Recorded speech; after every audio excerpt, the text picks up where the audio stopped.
Hey, so it's like 100,000 degrees in New York right now, and it's like 100 degrees. I'm being dramatic, but it's just too hot to do any recording. I was gonna record a video on inspiration for today, but I just haven't really. I'm so tired.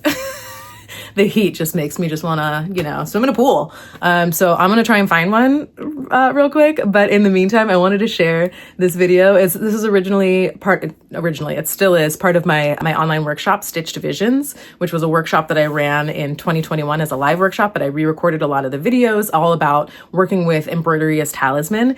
So I hope that this is encouraging for you. I realize that some people maybe watched the last video on mystical stitches. I think someone's comment was, "What the hell are mystical stitches?" Which I was like, I don't know. You maybe look at the book. Oh my God, I have to stop being mean. I'm sorry. It's too hot to deal with people's crap. Just gonna be real with you.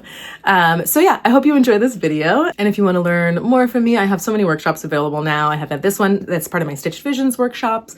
I have my Spark Your Inspiration workshop. I highly recommend you just go with the Magic Threads bundle. It's got the sketchbook for stitchers, which I love. It's got the sampler workshop where you can go through all the different stitches, and I go through like really how these stitches can be used and looking at vintage embroideries and nitpicking how they were put together so that we can look at how we can use these stitches to the maximum capacity and not just sort of at their basic form.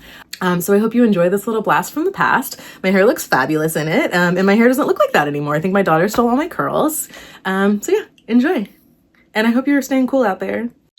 I would love to start just by talking about why I chose embroidery and why embroidery I feel like is something that we can really use to transform cloth and allow us to connect more deeply, not only with the process of embroidery, but also with the fibers of our life. So we've got the connection to the creative process, and we've got the connection to these things that are around us all the time. And also there's so many other elements that we can bring into our work when we're working with embroidery. We've been kind of a little bit removed from our creative essence. I feel like there's this idea with a lot of art making adventures where you feel like you have to be like a pro, or you have to really know what you're doing and study it forever to figure out how to do it. And I think that really takes quite a bit of the experience away from us, like as people, as humans. The creative act has been something that has connected us to each other, to our own intentions, and to the greater universe, or whatever sort of divine essence that you believe in. We've always connected to these different areas through creativity. And it's only within the past few hundred years that there's been an emphasis on, you have to be like really skilled at something to do it. Before, if you wanted to do it, you did. If you decided that that dress needed some embroidery on it, or your son's shirt needed like a symbol on the back that you felt could protect him, you would do that. And you didn't have to already have studied it. You just, you made it work. You tried it out. You stuck the needle through the fabric and you made it work. So I think that's really important for us to like reconnect with, so we can kind of pull back our expectations of what a finished embroidery should look like, and we can allow ourselves to step into the act of creating as part of that connection. So understanding that just the simple act, even if your stitches aren't perfect, it's still something that you've created. It's something that you brought life into this world. And it's something that you can continue to connect with. And, you don't need to be comparing yourself to other people and comparing yourself to perfect stitches. I have what's been called a folk style, which I love because it's like, I'm just sewing. I taught myself how to embroider. Also, I'm left-handed, so when I taught myself how to embroider, my mother did a lot of textile arts, and so she really didn't know how to teach me how to like embroider or knit or anything. She knew how to teach me how to sew, but when it came to those hand skills, I kind of had to mirror her. It was a little bit more difficult for her to teach. So I got really good at teaching myself how to do things through that. And because of all this, the style that I have, the style that I've developed over time is pretty imperfect because it's all sort of hand hewn and hand taught, personally taught. And sometimes when I compare myself to like these really beautifully done elaborate embroideries, I'm just like, oh my God, I have no place calling myself an artist and this and that, and have all these ideas in my head. And then realizing that like, that's not what people connect to. So one of my favorite quotes, and I think about this all the time, is from an art teacher I had when I was really young. And she told me, the camera has already been invented. You don't need to reproduce what you see in the world. And I feel like that comes very strongly in with embroidery too, where the embroidery machine has already been invented. So we don't need to make things perfect. We don't have to do all these perfect stitches. It's actually kind of boring. And honestly, I think that's where the beauty comes in. I don't know about you, but I know when I'm at a thrift store and I see an old piece that's been handmade, there's those imperfect stitches and I can tell that somebody made it. That gets me excited. I look at that and I think, oh, wow, somebody's hand has touched this. Somebody's hand went through this fabric over and over again. So there's so much beauty in that. And I still find, really precise, amazing embroidery is beautiful. Don't get me wrong, but it's just not necessarily like, I don't have that same connection to it.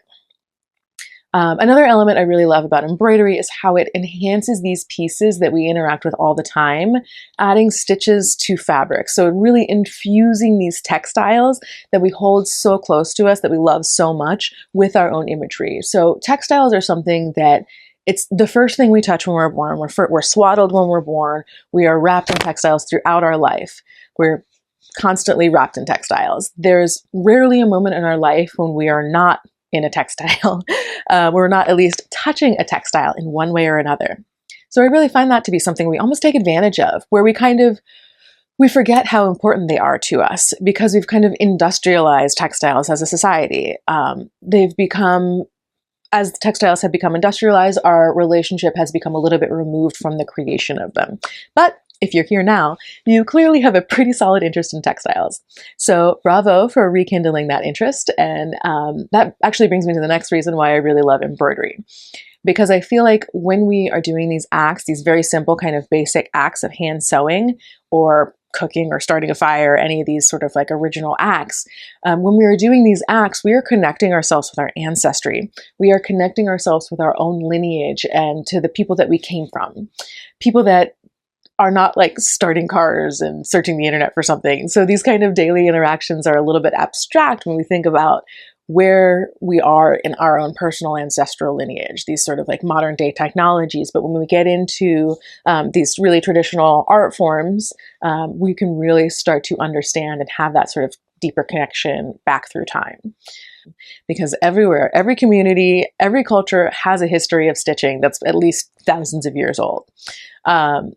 Stitching wasn't just about making clothes either. Stitching was about making containers to carry things in, learning stitches to say, hold food, to make a bag to hold something, or hold babies on your back or something. All of these things required the knowledge of stitching. All of these different ways that our ancestors used stitching allowed us to be where we are now. But because of how quickly textiles wear down and how these materials biodegrade, the needle and maybe an imprint of textile is often all that remains of a textile from ancient times. It seems that quickly after the invention of a needle for lashing skins or cloth together, the needle's use for creating decorative motifs was discovered. While it's easy to imagine this hurried process of stitching garments together by whatever means necessary before moving on to some other agricultural chore or food preparation, most all surviving ancient textiles have been dyed, stitched, and embellished to the tune of weeks or months of labor, creating a second skin that speaks to so much more than the need for warmth or protection. Up until recent centuries, textiles and needlecrafts were labored over to express concepts well beyond aesthetics. Their symbols and stitches were deeply interwoven with the fabric of religion and spirituality, and therefore existence itself. Unfortunately, in the past few hundred years, embroidery and most textile arts have been dismissed by our society as busy work for idle hands. This ignores the original intention of hand stitches, from symbols of protection to threads wishing good fortune. With our modern stitches, it is my hope that we can bring the depth of meaning and intention back up through these fibers of society so that we may once again appreciate the value inherent to textiles, and through this, the value of those who create these textiles. So I hope this workshop helps you on your own path to express your intentions through threads. Through learning these basic stitches, you'll give yourself the groundwork to tell your own stories and imagine your dreams through the textiles you live with every single day. Head to mixedcolor.net for more. Oh, and I think this is the point where I'm supposed to ask you to like and subscribe, I guess? I don't know.